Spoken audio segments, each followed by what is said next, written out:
হিন্দু মুসলিম নির্বিশেষে নিরপেক্ষ এসআইআর চাই, সোজা কথা।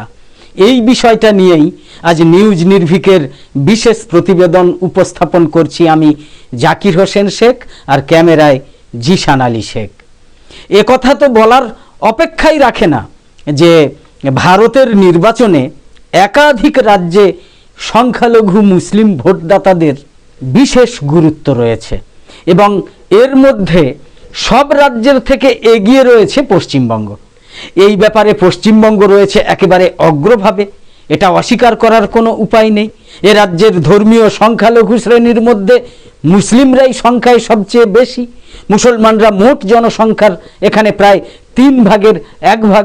বস্তুত উত্তরপ্রদেশের পর পশ্চিমবঙ্গেই সবচেয়ে বেশি মুসলিম সম্প্রদায়ের মানুষের বসবাস। 2011 সালের সেন্সাস অনুসারে, 2011 সালের জনগণনা অনুসারে বাংলার 23টা জেলার মধ্যে মুর্শিদাবাদ, মালদা, উত্তর দিনাজপুর, উত্তর 24 পরগনা, দক্ষিণ 24 পরগনা, বীরভূম, নদিয়া, হাওড়া, কোচবিহার প্রভৃতি জেলায় মুসলিম জনসংখ্যা 25% বেশি। গত 1 দশকে এই ভারসাম্য আরও বদলে গিয়েছে বলে রাজনৈতিক মহলের অনুমান। রাজ্যের 294টা বিধানসভা আসনের মধ্যে 160টা কেন্দ্র রয়েছে এই 9টা জেলায়। 1977 সালে জ্যোতি বসুর নেতৃত্বে বামফ্রন্ট ক্ষমতায় এসেই মুসলিম ভোটের গুরুত্ব অনুধাবন করেছিলেন। আর বামফ্রন্ট এটাকে যতদিন ভোট ব্যাংক হিসাবে রক্ষা করতে পেরেছিল ততদিন সিপিএম তথা বামফ্রন্টের কোনো দুশ্চিন্তা ছিল না। 2011 সালের বিধানসভা নির্বাচনে বামেরা ওই দুর্গ রক্ষা করতে ব্যর্থ হয়। সেবার মমতা বন্দ্যোপাধ্যায়ের নেতৃত্বে তৃণমূল কংগ্রেস যে বিপুল জয় পেয়েছিল তারও পিছনে ছিল কিন্তু সংখ্যালঘু মুসলিম ভোটারদের অকুণ্ঠ আশীর্বাদ, অকুণ্ঠ সমর্থন। মমতা বন্দ্যোপাধ্যায় পরপর 3 বার রাজ্যে ক্ষমতাসীন। 2021 সালের গত বিধানসভা নির্বাচনে তৃণমূলকে হটাবার জন্য যার পর নাই মরিয়া হয়ে উঠেছিল বিজেপি।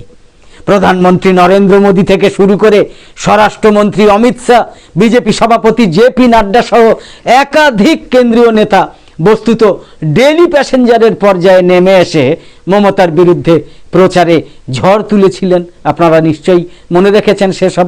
200-র বেশি আসন নিয়ে নবান্ন দখল করবে বলেও হুঙ্কার ছেড়েছিল গেরুয়া শিবির। কিন্তু বাস্তবে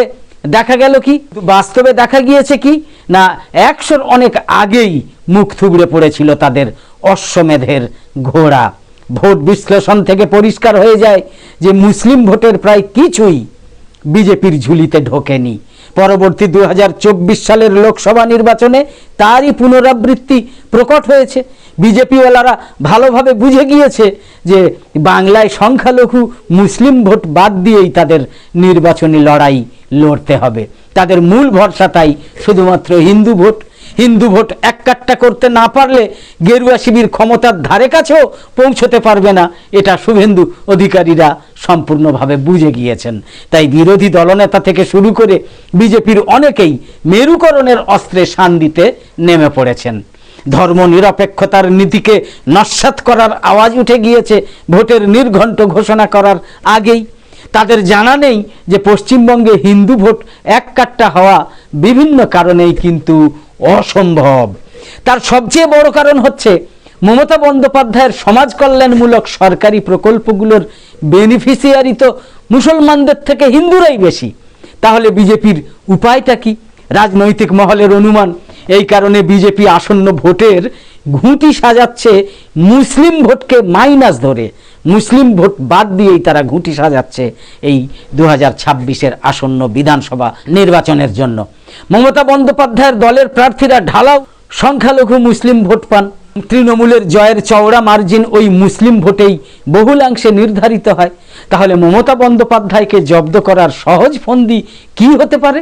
এটা নিয়ে বিজেপি চিন্তা করলো যে ভোটার তালিকা থেকে মুসলিমদের কমাতে হবে। মানে সহজ ফন্দি হতে পারে পশ্চিমবঙ্গ থেকে মুসলিম ভোটার বাদ দেয়া, মুসলিম ভোটার কমিয়ে দেয়া।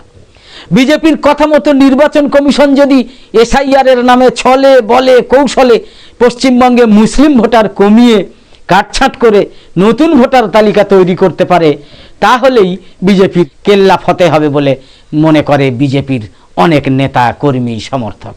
এখন প্রশ্ন হচ্ছে, এসআইআরে কি গেরুয়া শিবিরের এমন মতলবেরই ছাপ দেখা যাচ্ছে?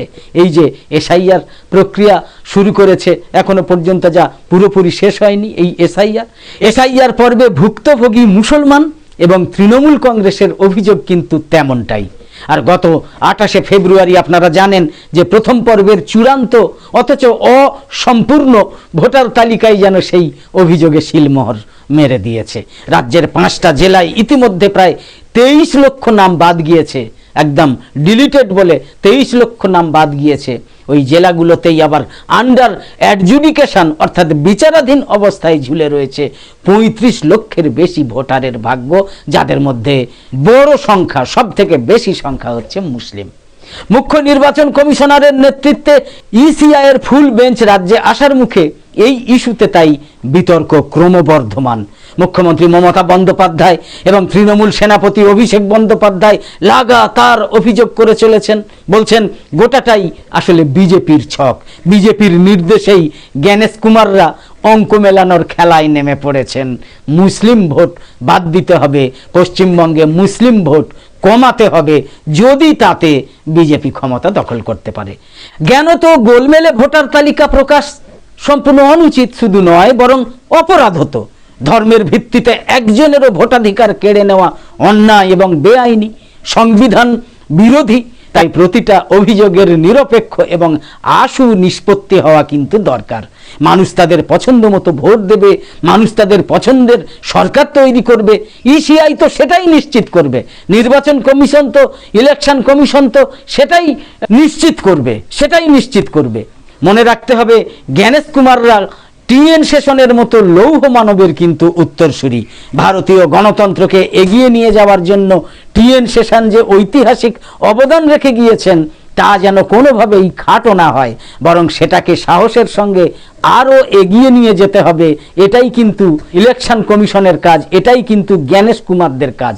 নয়তো ভারত বৃহত্তম গণতন্ত্র দেশ, এই তকমা স্রেফ খাতা কলমেই থেকে যাবে। ভারত আগামী দিনেও ইলেকটোরাল অটোক্রেসির নিন্দা ঘোচাতে পারবে না। তাহলে মোট কথা হলো, হিন্দু মুসলিম নির্বিশেষে নিরপেক্ষ এসআইআর চাই। আজকে বলার কথা এটাই। একদম শেষে বলি, আমাদের আজকের এই ভিডিওর বিষয়বস্তু ভালো লেগে থাকলে এই রকম আরও ভিডিও দেখার জন্য ইউটিউবে নোটিফিকেশান পেতে সাবস্ক্রাইব করে পাশের বেল আইকন অন করে অল সিলেক্ট করে রাখুন। আর ফেসবুকে ফলো করে আমাদের আরও নতুন নতুন ভিডিও বানাতে এবং লাইভ সম্প্রচারে উৎসাহিত করতে লাইক, কমেন্ট এবং বেশি বেশি শেয়ার করে সঙ্গে থাকুন। তো আপাতত শেষ করছি। কামনা করি সকলে সবসময় খুব ভালো এবং সুস্থ থাকুন, সাবধানে থাকুন। পবিত্র রমজান মাস সকলের ভালো কাটুক। ধন্যবাদ।